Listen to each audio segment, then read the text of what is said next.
You're listening to the Storytime Podcast. Thanks, Eric, for hopping on. So today's episode, we're going to talk about how to make your videos sound more natural when you're recording that content. And I have Eric here today. I'm going to have him do an intro. But Eric currently, he's the director of digital mortgage at Synergy One Lending, and he's responsible for driving the digital product development lifecycle while still consistently having that brand message internally and externally. So thank you, Eric, for joining on. If you want to do a quick intro of yourself, that'd be great. Of course. Yeah. Thanks for having me on, Devin. My name is Eric Capehart.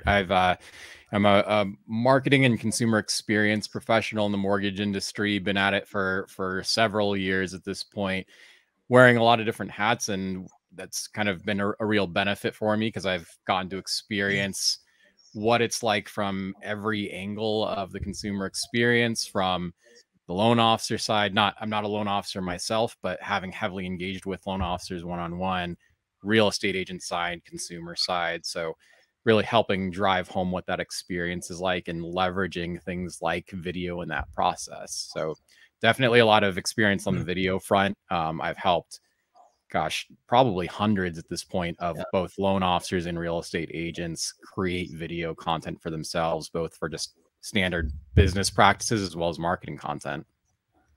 And guys, how I met Eric, this is actually a funny story. He's probably hates me at this point. I interviewed for not one, not two, 3 different jobs, and it wasn't him. I just got other opportunities, and he hired me, and then I blew him off after he sent the offer letter. So let's break the ice right there, Eric. I hope you forgive me, but that's how I know Eric. Hey man, I'm here, aren't I?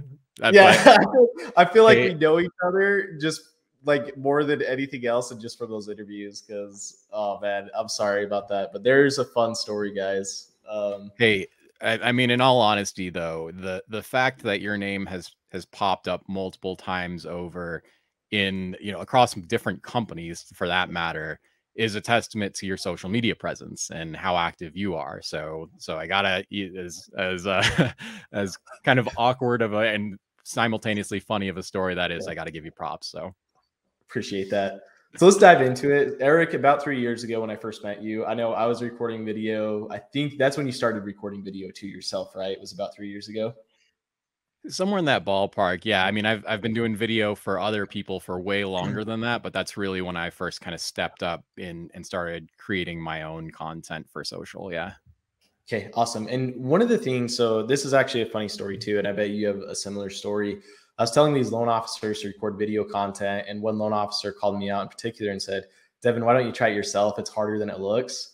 And man, was he right about that. What was your experience like recording that first video when you were telling these loan officers to record it, and then compared to your own? Like, what was that?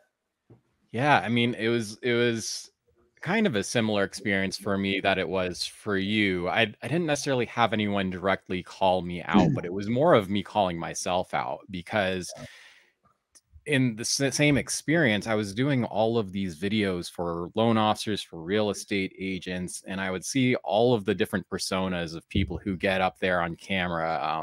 Back when I was first starting doing this out, I was doing a lot of green screen type content. That was really what was hugely popular at that time, still is, depending on the circumstances. But people would stand up in front of that green screen and just become different people, right? Even these really engaging loan officers or real estate agents, people who talk to people one-on-one or even in front of crowds all the time, they step in front of that lens, and all of a sudden they're this shy person, or this person who they've never talked to another human being before. And so I would coach to them, or do my best to coach them on different tactics or ways to try and shake off the nerves and just go after it.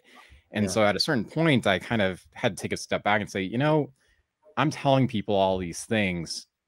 Why don't I just show them? And it sounds kind of cocky, and it kind of was, because I was in that same position you were, where we are exactly the same. We step in front of that camera and we're like, man, all these things we're saying to other people, like, it takes on new meaning when we're the one in the hot seat, right?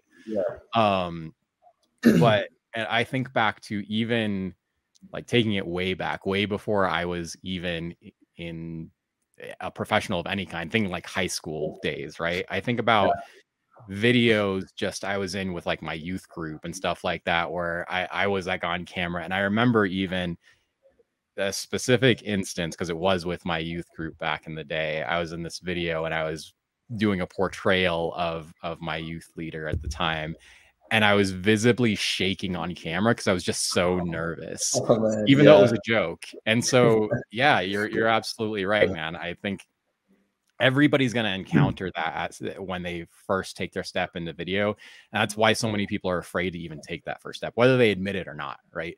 So many people in our space, specifically in mortgage and real estate, they know the importance of it. They when you talk to them about it, like, yeah, I need to do that. I'm amped up about it. And then they kind of make excuses for themselves not to.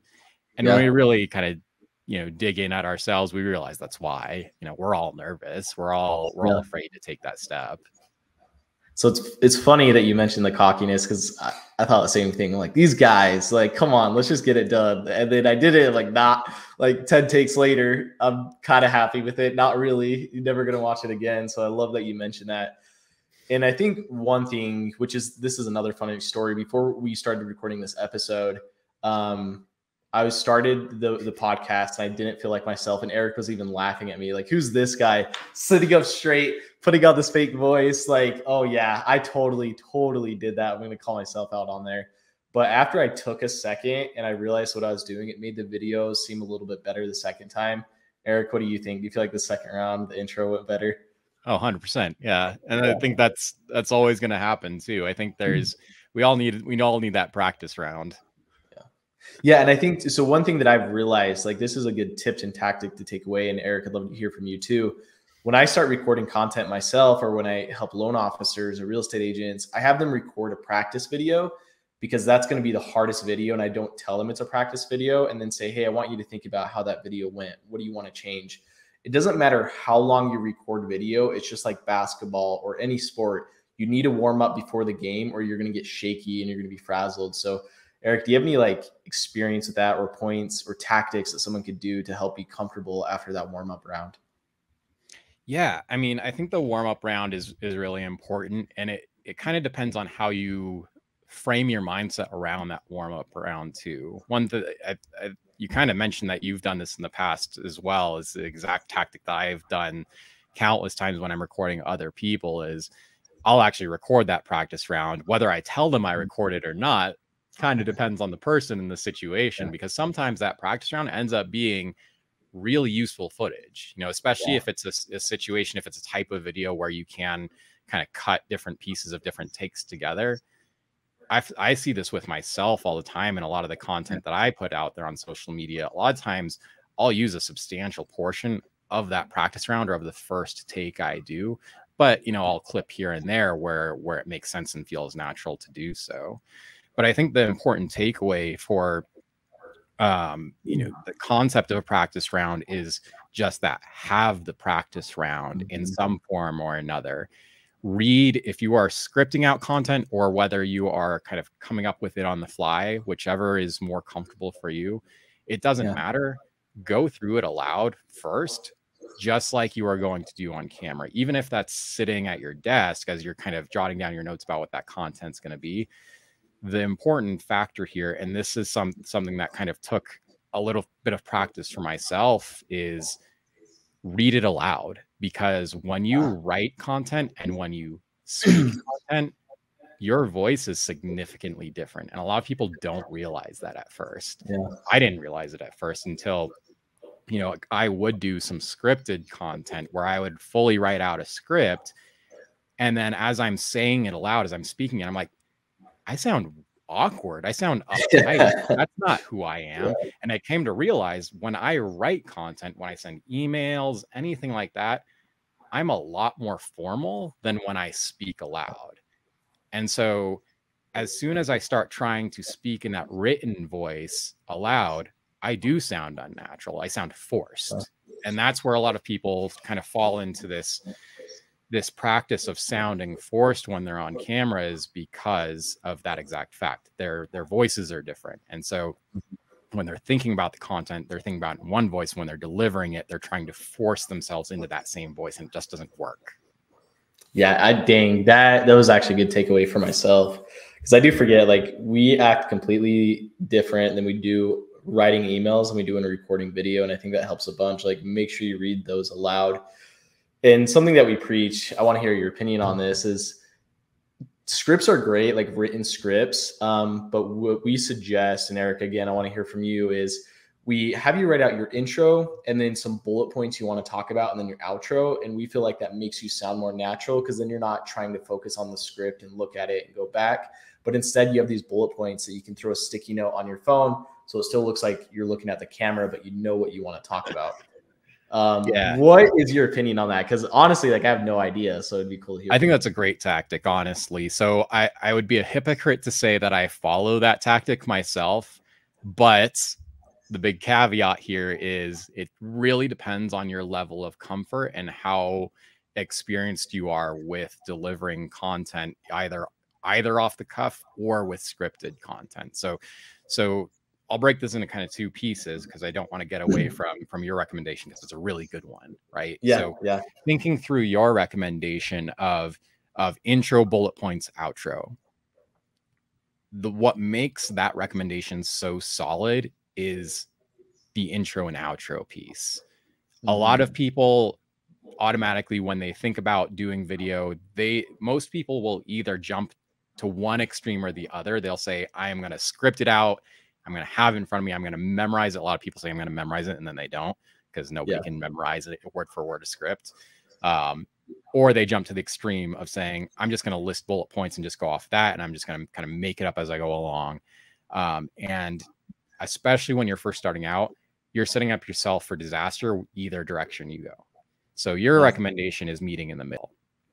The reason that the intro and outro are important is because what we all will end up doing is, if we just scribble out some bullet point notes, is we'll first get up in front of that camera, hit record, and we'll start just splattering drivel. We'll say a bunch of words that probably don't even make sense to the person on the other end, because in our mind it makes sense. When it comes out of our mouth, it's something completely different, right? So it's important to know exactly how you want to start and how you want to set yourself up. You think about your 5-paragraph essay format that you learned in high school. It's the same thing. You want to know exactly what your intro is, how you're going to set up the next points you're going to make. And then same thing on the end. You want to know exactly how you're going to end, summarizing what you just said and having a strong call to action at the end, wrapping things up. Because I'm guilty of this too, is I'll do this, if I give a webinar presentation, or even just in my everyday meetings, sometimes you get to the end and it's just like, am I just done talking now? Like what's happening? And so especially if you're on camera and you've just made a lot of points, you need to end just as strong as you started off. And if you don't know exactly how you're gonna do that, you're going to panic. And so you definitely need to know what those beginning and ending points are. And then everything in the middle are really just points that you need to make sure you hit on.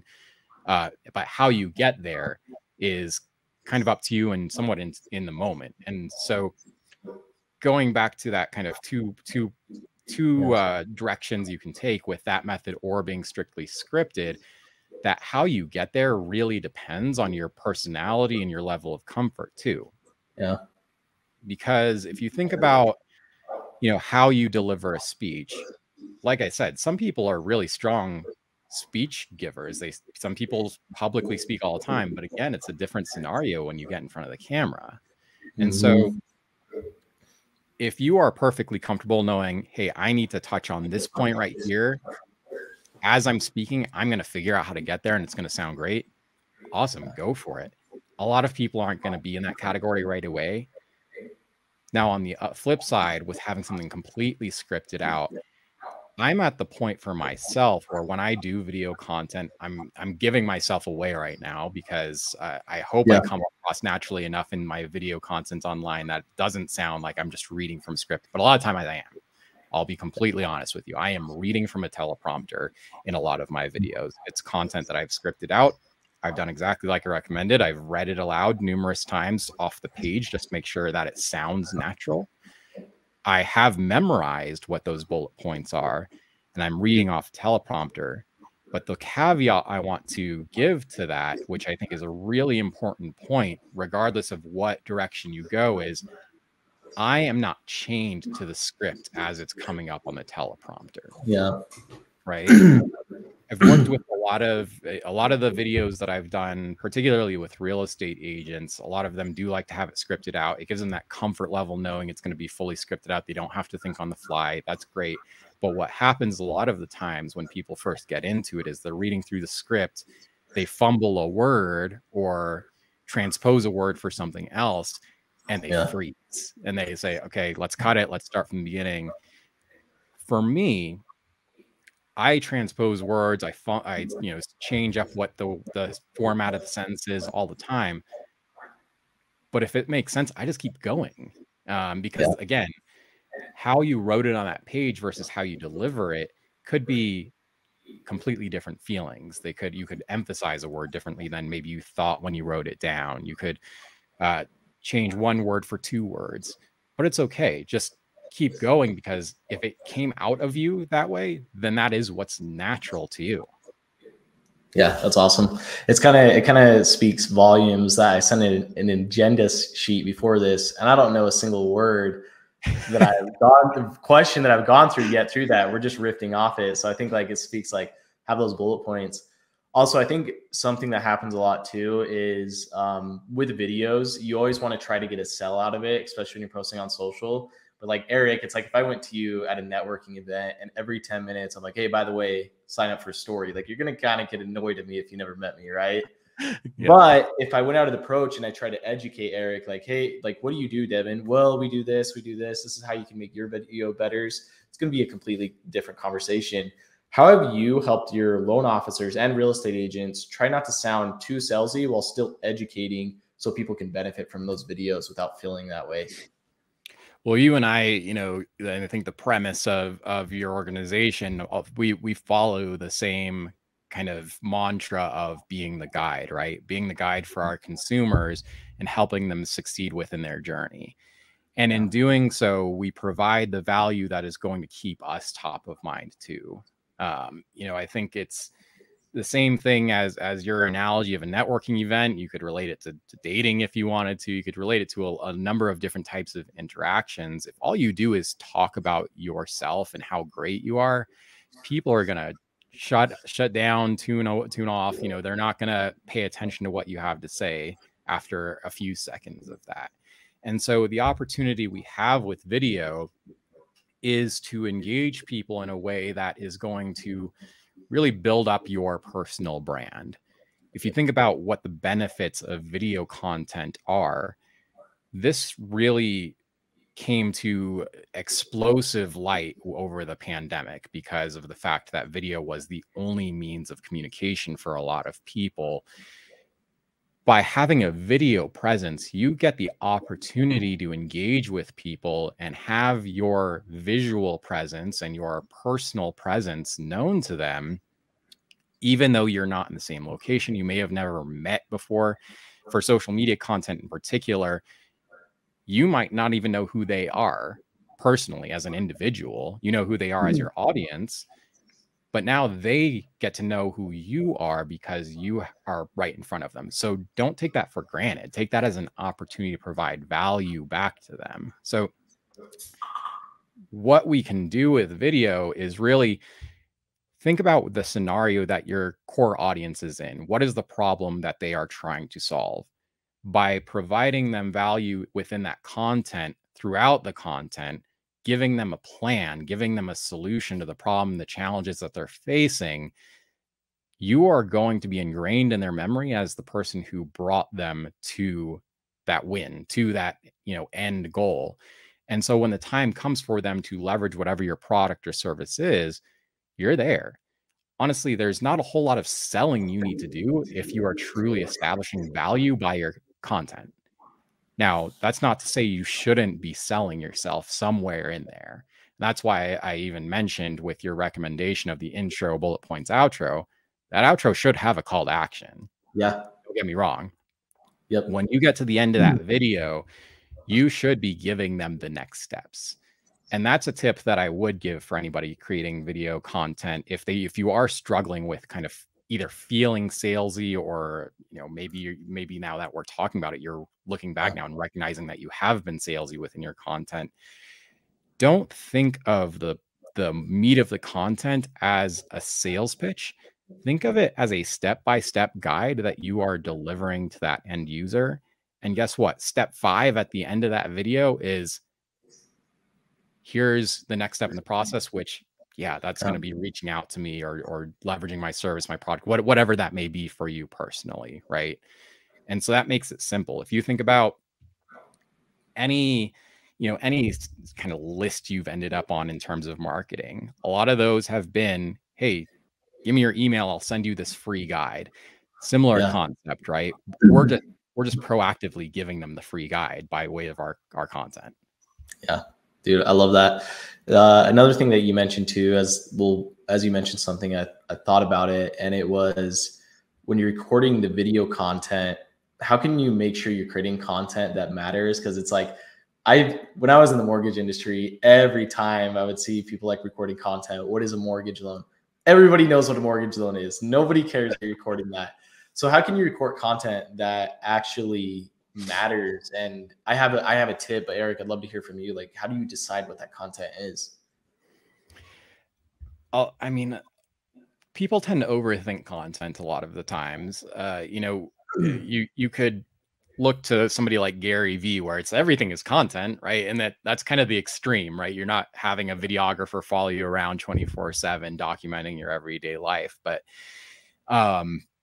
I think when we try to think of what is valuable to that end consumer of that content, you have to really start to dial in on what is the persona of the person you're trying to identify with. This gets into some of the really detailed nuances of marketing for anybody who's a small business owner. If you are a mortgage loan officer, a real estate agent, anybody who's consuming this right now, if you haven't done this, I encourage you to not spend too much time overthinking about it, but take an evaluation of who is your ideal customer. Who is the person that, if you could curate exactly the person you want to be working with, what does that look like? All the way down to, what is their age range? What is their motivation? All of those different factors, because then when you start to put yourself in that situation and start to really identify what that person's motivation is, you're going to also identify, well, what's of value to them, what's of interest to them. And it may be stuff that's super specific. It may be, what is an FHA loan, or it may just be stuff about you as a person, and they're more concerned about who is it that I'm going to be working with, rather than what is this product. Now, that's obviously a lot to think through and a lot to digest. So taking a step back from that, if you're just looking for practical steps to just get started, what were the last 5 questions that popped up in your email from customers?